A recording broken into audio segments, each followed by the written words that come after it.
Este podcast é um oferecimento de Cartório Fujiwara 43 33 43 46 45, Londrina, Paraná. Hotel Eldorado Flat, na principal avenida de Contagem, Minas Gerais. Você tem tudo o que tem de bom para a sua estadia. 031 2567 8850.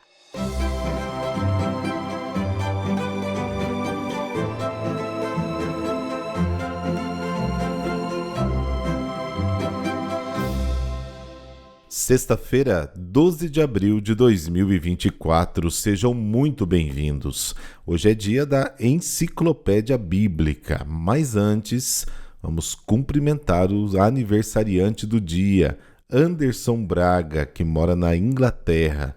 Obrigado pela sua companhia de tão longe. Deus abençoe sua vida e seus projetos. E hoje vamos começar a falar da alimentação do povo da Bíblia. Você já deve ter matado a charada no que se refere ao que não podia e não pode faltar na mesa das famílias dos tempos bíblicos. Então vamos lá, conhecer mais um pouco da cultura dos antigos.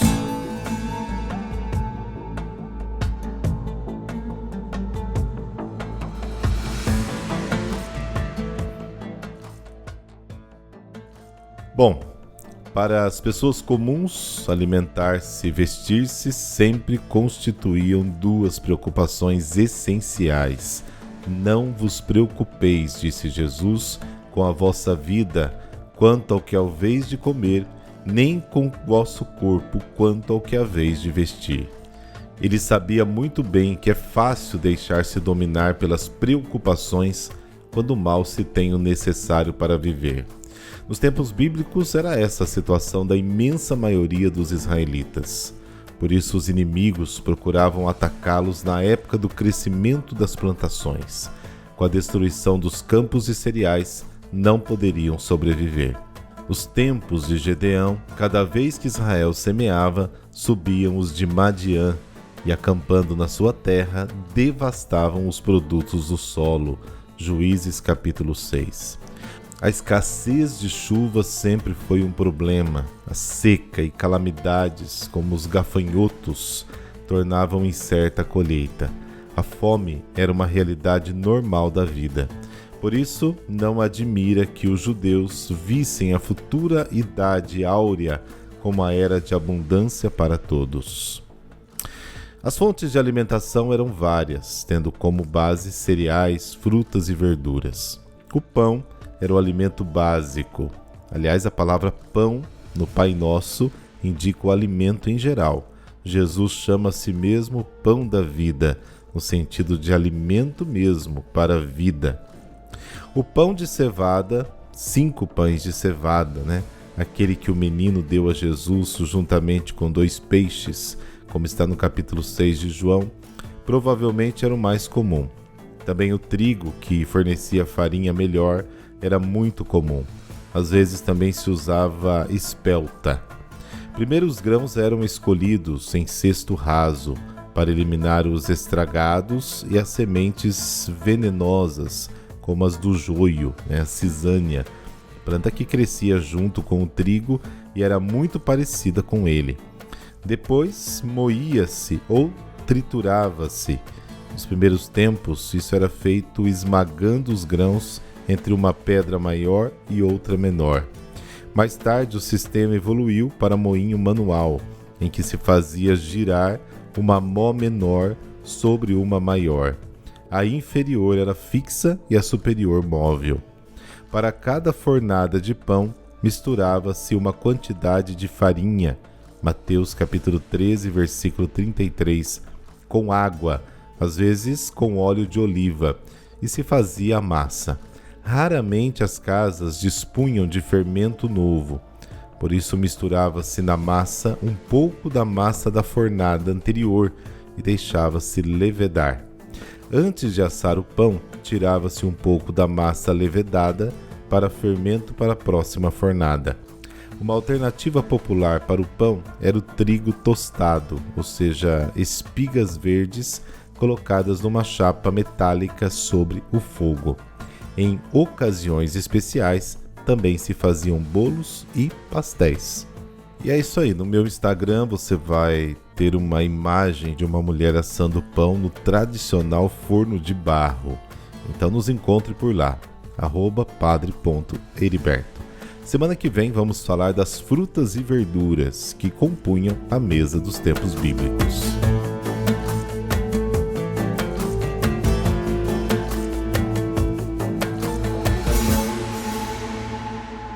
Hoje começa a leitura do 6º capítulo de João, que coloca diante de nós 2 sinais, a multiplicação dos pães e o caminhar sobre as águas. Depois é mencionado o longo diálogo sobre o pão da vida.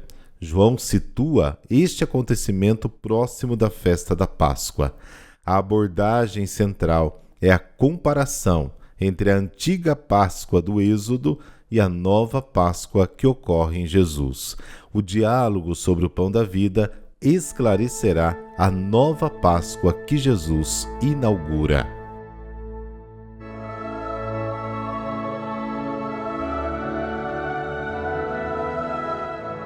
Pelo sinal da Santa Cruz, livrai-nos Deus, nosso Senhor, dos nossos inimigos.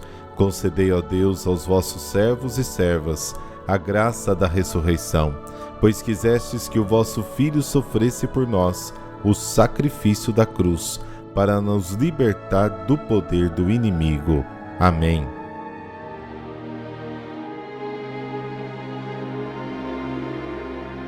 João, capítulo 6, versículos de 1 a 15. O Senhor esteja convosco, Ele está no meio de nós. Proclamação do Evangelho de Jesus Cristo segundo João. Glória a vós, Senhor. Naquele tempo, Jesus foi para o outro lado do mar da Galileia, também chamado de Tiberíades. Uma grande multidão o seguia, porque via os sinais que ele operava a favor dos doentes. Jesus subiu ao monte e sentou-se aí com os seus discípulos. Estava próxima a Páscoa, a festa dos judeus. Levantando os olhos e vendo que uma grande multidão estava vindo ao seu encontro, Jesus disse a Filipe: Onde vamos comprar pão para que eles possam comer? Disse isso para pô-lo à prova, pois ele mesmo sabia muito bem o que ia fazer. Filipe respondeu: Nem 200 moedas de prata bastariam para dar um pedaço de pão a cada um. Um dos discípulos, André, o irmão de Simão Pedro, disse: Está aqui o menino com 5 pães de cevada e 2 peixes. Mas o que é isso para tanta gente? Jesus disse: Fazeis sentar as pessoas. Havia muita relva naquele lugar, e lá se sentaram aproximadamente 5.000 homens. Jesus tomou os pães, deu graças e distribuiu-os aos que estavam sentados, tanto quanto queriam, e fez o mesmo com os peixes. Quando todos ficaram satisfeitos, Jesus disse aos discípulos: Recolhei os pedaços que sobraram, para que nada se perca. Recolheram os pedaços e encheram 12 cestos, com as sobras dos 5 pães deixadas pelos que haviam comido. Vendo o sinal que Jesus tinha realizado, aqueles homens exclamavam: Este é verdadeiramente o profeta, aquele que deve vir ao mundo. Mas quando notou que estavam querendo levá-lo para proclamá-lo rei, Jesus retirou-se de novo, sozinho, para o monte. Palavra da salvação, glória a vós, Senhor.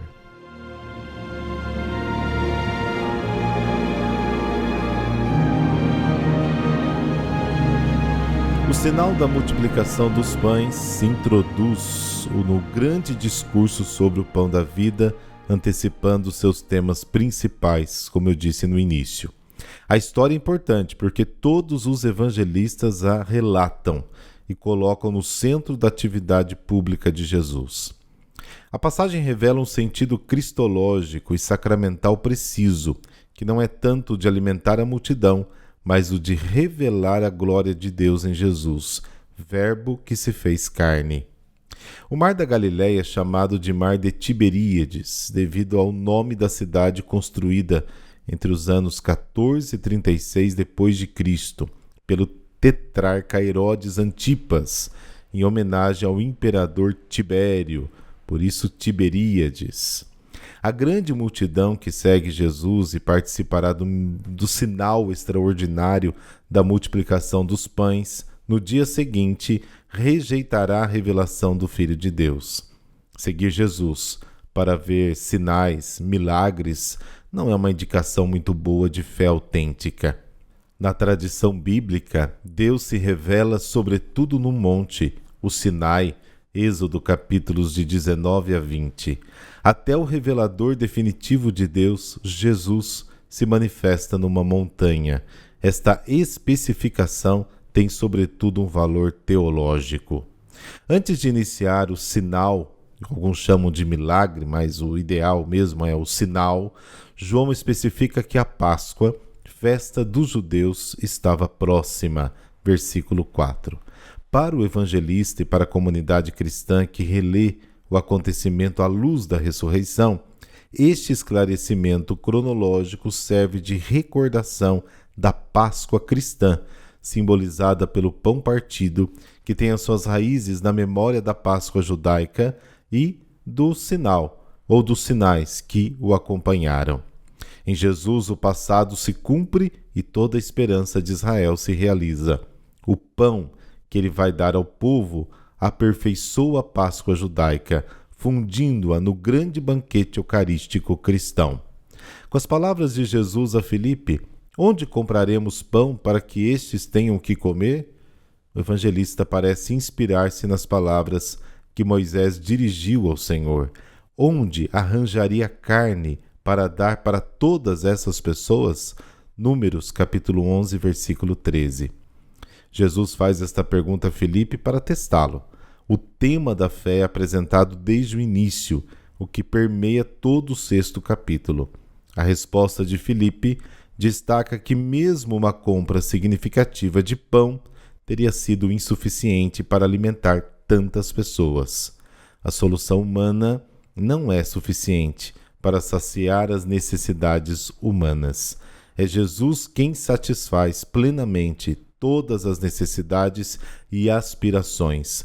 Com 5 pães alimenta 5.000 pessoas e sobram 12 cestos. Versículo 13. João especifica que os pães eram feitos de cevada, para indicar que se tratava do pão dos pobres, como eu disse hoje no início do nosso podcast, e para recordar um milagre semelhante, realizado por Deus através do profeta Eliseu, como está em 2 Reis, capítulo 4. Todos comeram até se fartar. E aí a frase, recolher os pedaços que sobraram para que nada se perca, quer sublinhar o caráter sagrado do pão que sobra, porque é visto numa perspectiva eucarística, como sinal da carne de Cristo. O pão de Jesus, diferentemente no maná do deserto, Êxodo 16, é recolhido para não se corromper.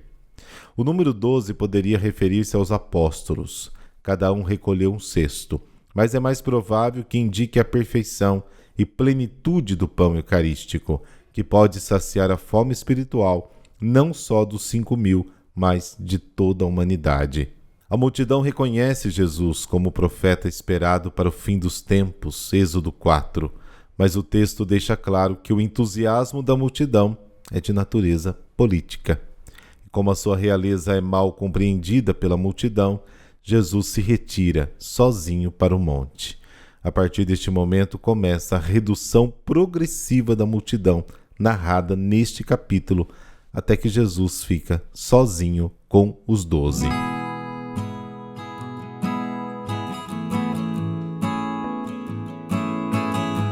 Hoje a igreja celebra São José Moscati, médico íntimo de Deus, caridoso, casto, trabalhador e despojado. Então, se você conhece algum médico, com certeza conhece, envia para ele este evangelho para ele conhecer essa história linda.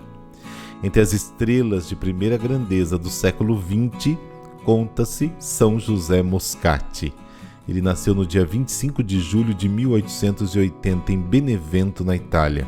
7º de 9 filhos do casal Francisco Moscati, presidente do tribunal daquela cidade, Rosa Maria de Luca, descendente dos marqueses de Rosseto. Seus pais eram católicos praticantes, tanto que José Moscati foi batizado em sua casa no dia da festa de Santo Inácio de Loyola. No ano 1884, a família do pequeno José Moscati mudou-se para a cidade de Nápoles, porque seu pai fora promovido. Lá, o menino José, com apenas 8 anos, fez a primeira comunhão. Mas não foi só isso. Ele teve um encontro pessoal com Jesus na Eucaristia. Nesse dia, o embrião da vida eucarística de São José Moscati ganhou vida.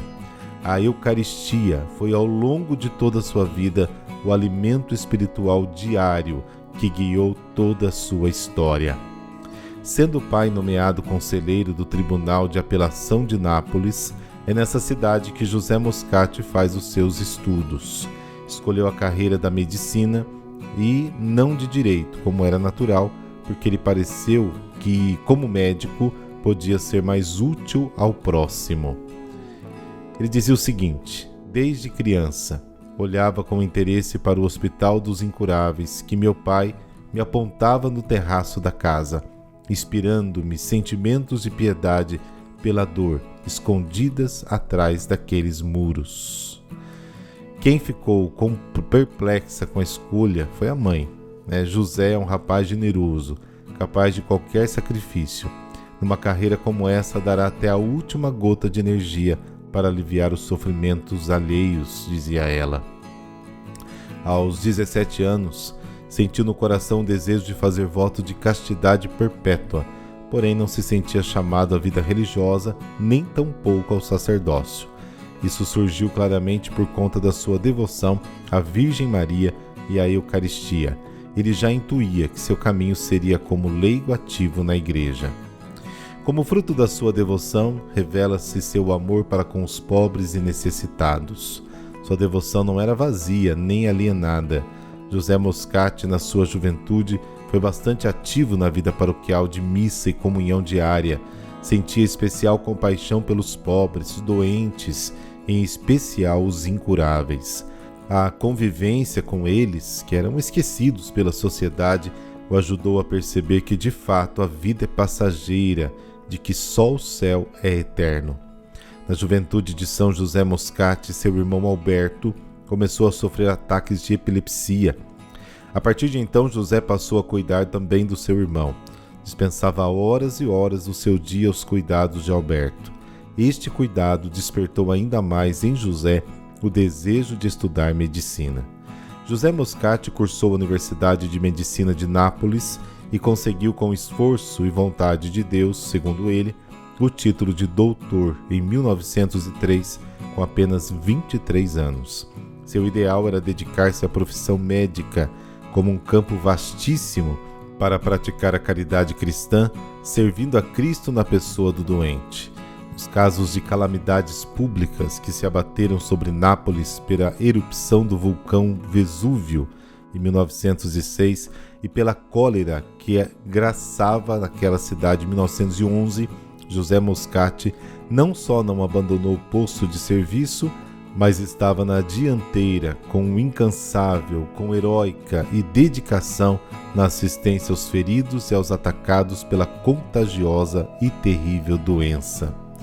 São José Moscati recebeu o título em Nápoles de médico e pai dos pobres. De fato, em sua profissão, não visava somente a doença e seu tratamento, mas a dignidade cristã do paciente, transformando sua profissão num verdadeiro apostolado. Foi um homem de profunda vida espiritual. Viveu sua consagração a Cristo no celibato voluntário para servir-se mais à vontade do serviço dos doentes. São José Moscati faleceu aos 47 anos. Previu sua morte, que se deu no dia 12 de abril de 1927, consumido pela dedicação ao trabalho. Pouco depois da morte foi iniciado o processo de beatificação. Seu corpo hoje é venerado na nova Igreja de Jesus em Nápoles, onde se verificam numerosas curas milagrosas, continuando no céu sua caridade heróica. Ele foi beatificado em 1975 pelo Papa Paulo VI e no dia 25 de outubro de 1987 ele foi canonizado pelo Papa São João Paulo II, um leigo, médico, que que dedicou sua vida aos doentes incuráveis, aliviando seus sofrimentos e confortando seus corações. Ó Deus, que destes a São José Moscati a graça de unir a ciência, a caridade e a fé, dai-nos também o espírito de amor ao próximo, para que nos nossos trabalhos o vosso nome seja sempre glorificado. Amém. Abençoe-vos o Deus Todo-Poderoso, Pai, Filho, Espírito Santo. Amém. Uma saudação especial a todos os médicos. Bom final de semana. Nos encontramos por aqui. Até lá.